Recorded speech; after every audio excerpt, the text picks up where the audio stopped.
Bonjour Christophe Castaner. Bonjour. Et merci d'être avec nous ce matin sur LCI. Vous êtes le président du groupe majoritaire à l'Assemblée. Nous sommes le 25 avril 2022. Emmanuel Macron vient de se faire réélire. Vous la caractérisez comment, cette victoire du président candidat ?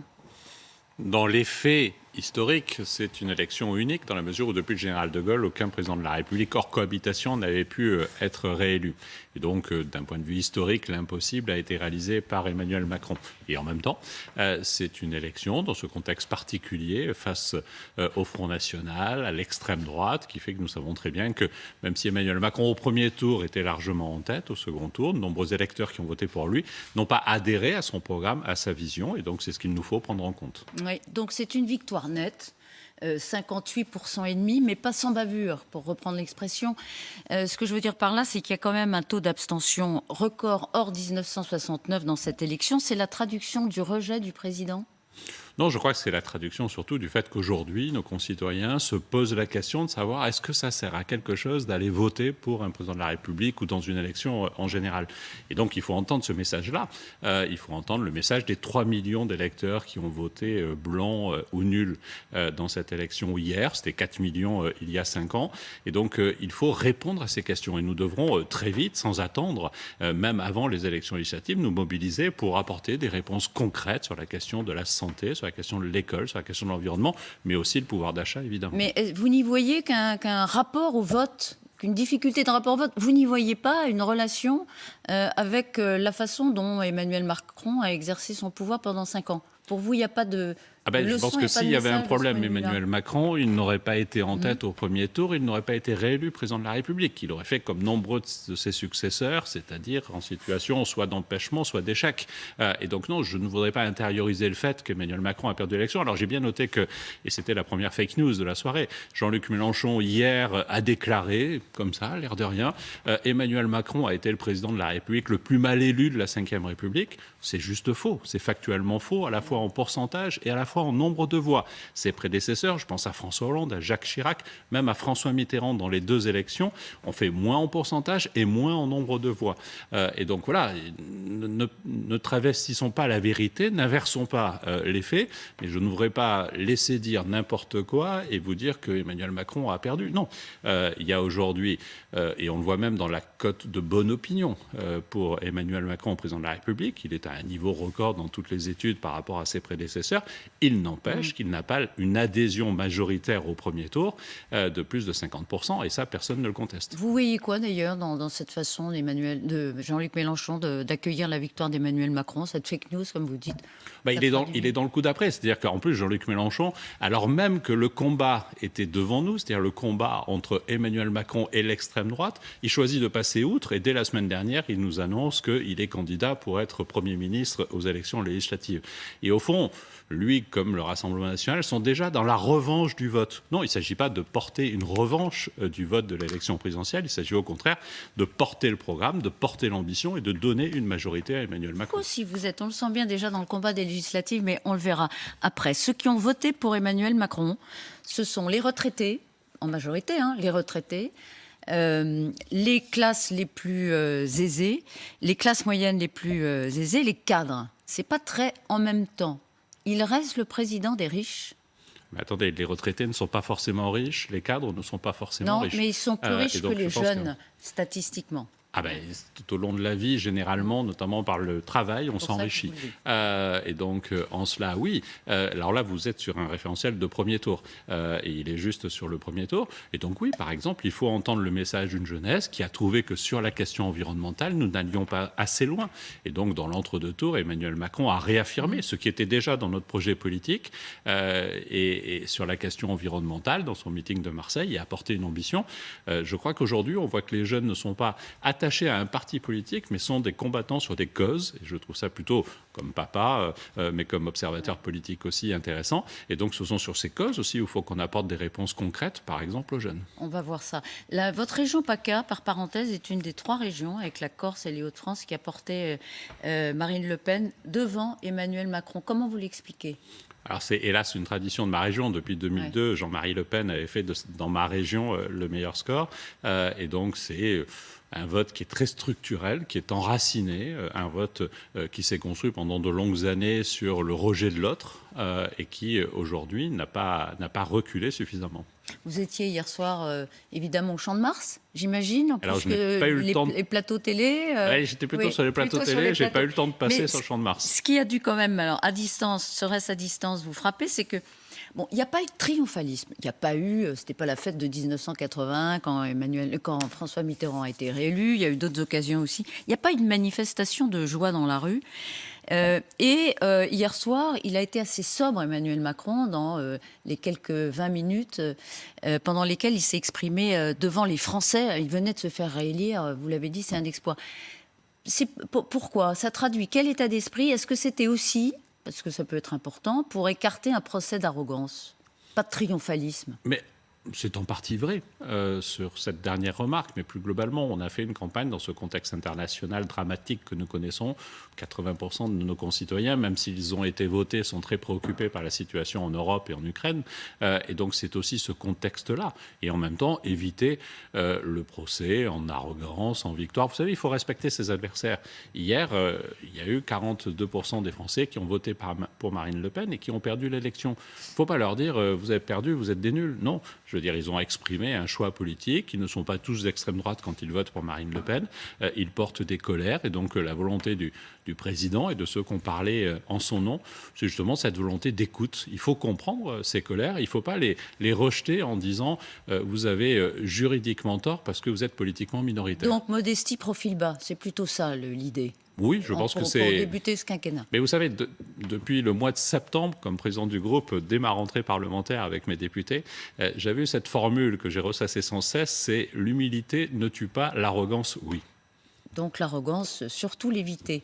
Hein, ne pas prêter le flanc. En général, ce n'est pas propre au monde politique, mais c'est particulièrement vrai dans le monde politique. D'après les Français. Il est à la lanterne, le président ? Il y était hier soir, je ne sais pas où il est ce matin. Sans doute. Vraisemblablement. Pour être honnête avec vous, je ne sais pas, je n'ai pas suivi cela. On reviendra. En tout cas, est-ce que vous diriez que le plus dur commence ?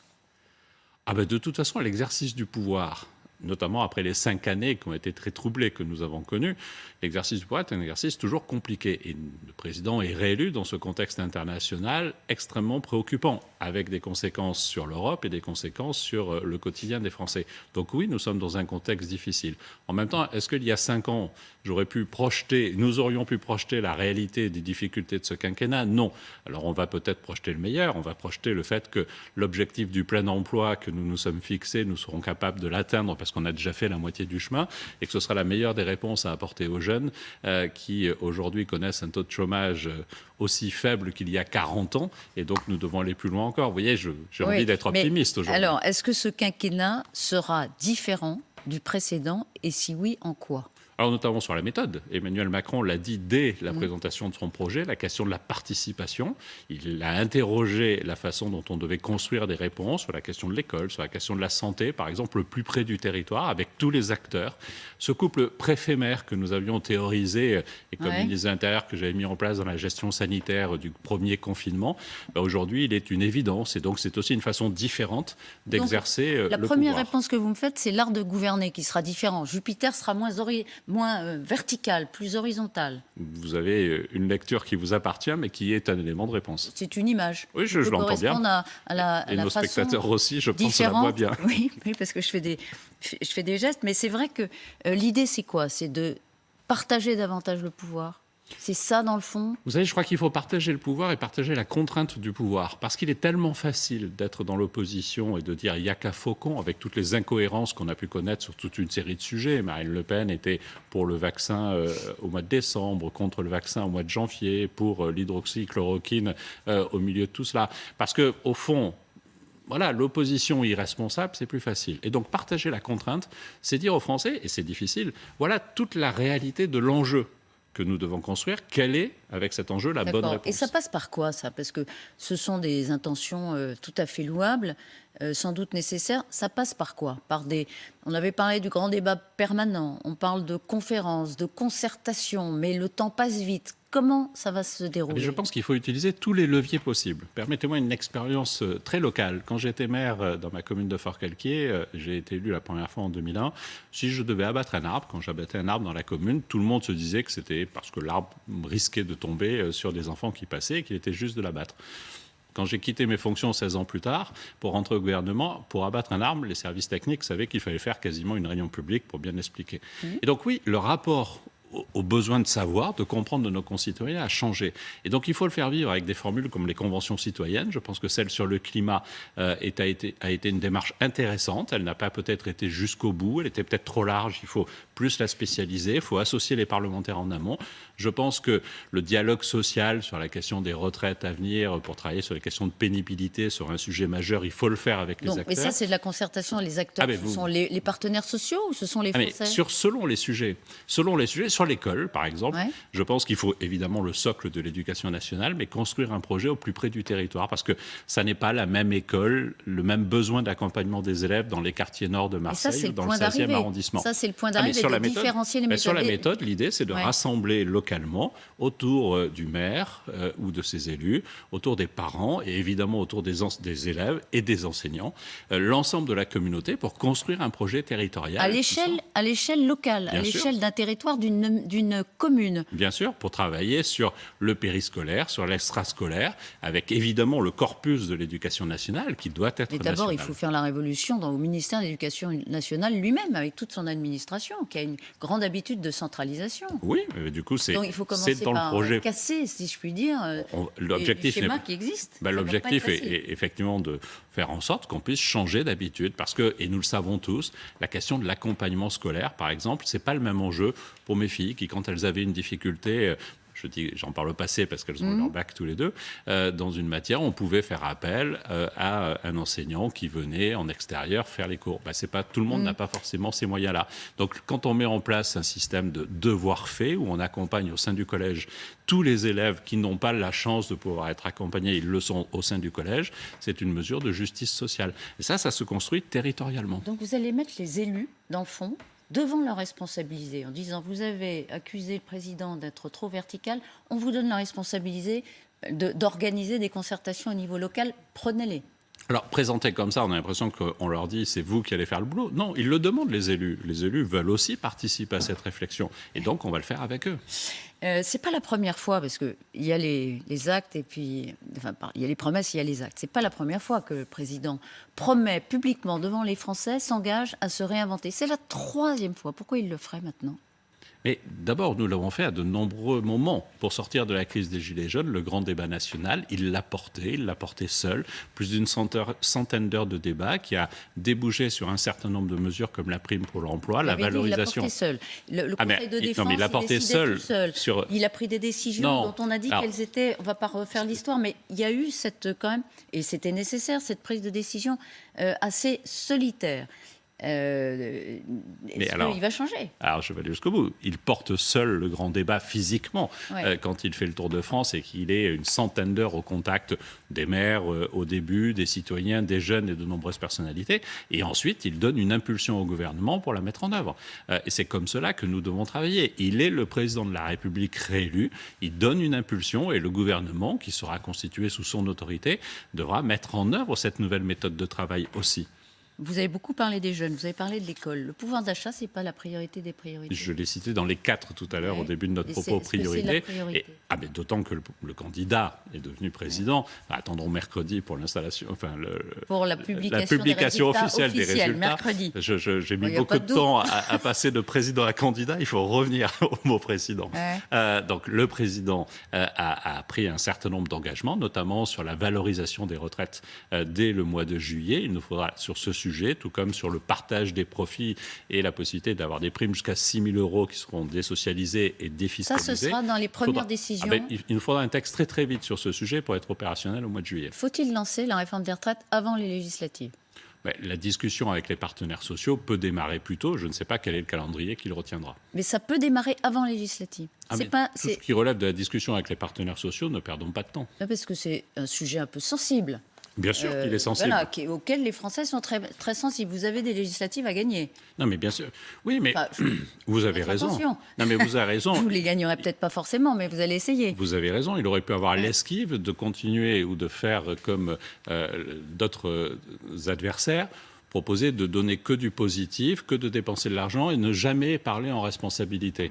Il a fait le choix de parler en responsabilité, de dire que, par exemple, si nous voulons maintenir notre système social, si nous voulons valoriser les pensions minimum à 1 100 €, si nous voulons réussir à financer tout cela, il faut travailler plus. Il faut travailler plus. Avec le plein emploi, il faut travailler plus dans la durée. On ne va pas recommencer la campagne. Est-ce que la concertation, pour vous, elle peut commencer, vous l'avez dit, avant le scrutin des 12 et 19 juin? Je suis ennuyé pour vous répondre. Je ne suis pas en responsabilité, je ne connais pas le calendrier. Non, mais vous avez des convictions et vous avez des idées. Mais sur moi, la je façon pense que dont il faut parler avec travailler. les partenaires sociaux, notamment pour commencer à réfléchir sur comment mieux prendre en compte la pénibilité qui fait qu'on n'a pas, en fonction du travail que l'on a tout au long de sa vie, les mêmes conditions physiques et donc qu'on puisse partir à des âges différents, je pense que c'est une discussion qu'on peut ouvrir vite. Vous allez me dire que ce n'est pas vous qui décidez, mais encore une fois, votre avis nous intéresse. Est-ce qu'il faut un Premier ministre politique pour emmener justement aux législatives, ou est-ce qu'il faut un Premier ministre techno, comme on dit, qui peut mettre sur les rails certaines réformes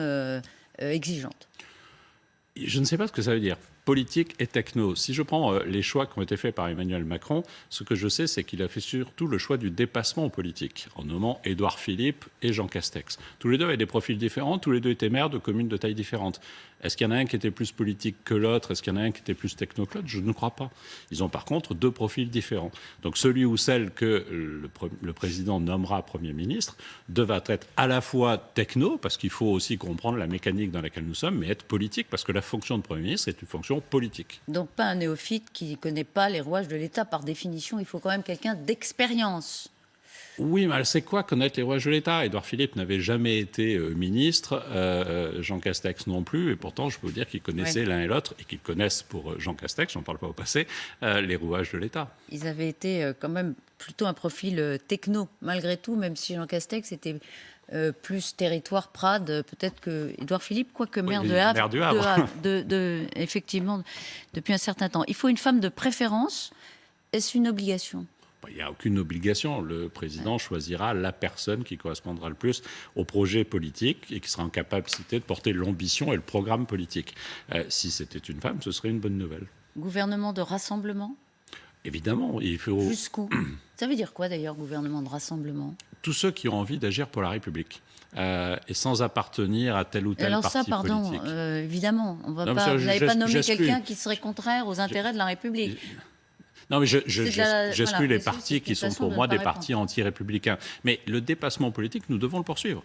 Et s'il y a aujourd'hui des femmes et des hommes qui ont été élus, je pense dans des communes ou même à l'Assemblée nationale aujourd'hui avec des étiquettes du Parti socialiste ou des LR il y a 5 ans qui veulent nous rejoindre, ils sont évidemment les bienvenus. Vous avez vu le tweet par exemple du maire LR de La Baule hier soir, Franck Louvrier, qui, alors je n'ai pas de mémoire, mais enfin qui dit en substance bravo Emmanuel Macron, nous n'avons pas vocation à rester sur le banc de touche pendant 5 ans, c'est pas encore le septennat, 5 ans, il faut travailler avec le président de la République. Vous entendez quoi comme petite musique dans ce... D'abord, je pense qu'il adresse ce message plutôt à sa famille politique des LR.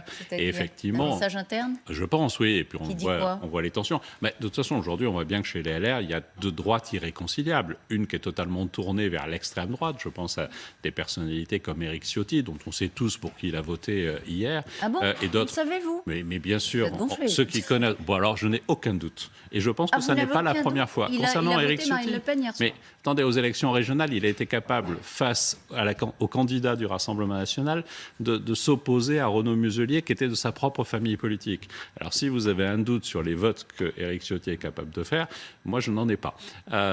Et je ne suis pas dans l'isoloir avec lui. Oh, mais il bottera en touche, comme d'habitude. Mais je peux vous dire que déjà, à l'époque, dans sa région, il a tenté d'empêcher l'élection de Christian Estrosi. Il a tenté de faire la même chose. Quand moi, j'assumais de retirer ma liste pour faire gagner Christian Estrosi, je crois que Éric Ciotti, lui, n'a pas su voter pour Christian Estrosi et sa famille politique. Bon. Ce que je veux dire à travers cela, qui est un détail local de rivalité de personnes plus plus moteur que de philosophie. Il incarne une philosophie qui, chez les LR, est plus tournée vers l'extrême droite que vers l'action républicaine que nous représentons. Et donc, il y a au sein de son parti des femmes et des hommes qui ont déjà franchi le pas et qui nous ont rejoints il y a 5 ans, au fil de ces 5 années. Et puis, il y en a d'autres qui ont vocation à nous rejoindre aujourd'hui. Par exemple, Franck Louvier, quand il écrit ça, vous dites c'est un message interne, mais vous entendez... Mais s'il a envie de nous soutenir, c'est une très bonne nouvelle. Vous lui dites, venez, on vous accueillera sous la bannière de la majorité. Mais dans le soutien au projet du président de la République, après, que ça passe par une bannière, un appareil, un truc, un machin, moi, objectivement, je m'en fiche. Ah bon, la structuration du nouveau parti qui va succéder à LREM, vous en fichez ? Je parle de Franck Louvrier et de ses choix personnels. Non, mais c'est pas le sujet. Le sujet est qu'il soutienne la vision qui a été portée par Emmanuel Macron, qui est passé en tête au premier tour et qui a hier été réélu président de la République. C'est très bien. Vous savez, on ne gagne jamais à se replier sur soi-même, à se rabougrir sur soi-même. On gagne toujours à s'élargir. Et on gagne toujours à faire appel à des femmes et des hommes en prenant le risque qu'ils soient plus intelligents que vous. Oui. Le Premier ministre, compte tenu du résultat d'hier, ma question c'est quelle lecture vous faites, quelle lecture politique vous faites dans la perspective de Matignon ? Est-ce qu'il faut un Premier ministre de droite ou de gauche ? Mais pour moi, ça n'a pas beaucoup d'importance. Pour moi, il faut un Premier ministre qui mette en œuvre le projet de dépassement politique, le projet et de droite et de gauche que nous avons construit aux côtés d'Emmanuel Macron et que les électeurs ont choisi. Quel est votre objectif aux législatives, Christophe Castaner ? Vous êtes président du groupe... De donner clairement une majorité au président de la République pour mettre en œuvre cela, d'agir et de ne pas immobiliser. Pour moi, l'élection législative n'est pas une revanche, et je vois que Jean-Luc Mélenchon ou Marine Le Pen sont déjà dans cet esprit de revanche, mais plutôt un choix de cohérence. C'est atteignable ?